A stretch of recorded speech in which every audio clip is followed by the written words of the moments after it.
বোঝ এইগুলো দিলে হবে। তোমরাই বলো না, তখন কেন করোনাকে আটকাতে পারলো না? তখন কেন ডাক্তারদের জীবন গেল?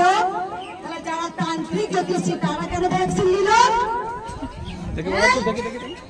এইগুলো তোমাদের সাধারণ মানুষকে টুপি পড়ার জন্য এই জিনিস ব্যবসা। তাই একটা মেয়ে বাচ্চা হলে পারে সে কিন্তু নেবারুনি যায়, সে কিন্তু ভগবানের কাছে আসে না।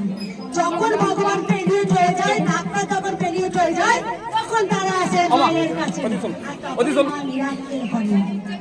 ডাক্তাররা যখন হলো ভগবানকে ডাকেন।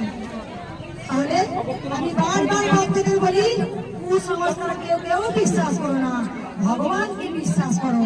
অনেক ভক্তরা আমাকে বলেন একমাত্র সেখানেই যায় শুধু টাকার গল্প, শুধু মঙ্গলা মায়ের কাছে কত দক্ষিণা দিল। অনেকে জানেন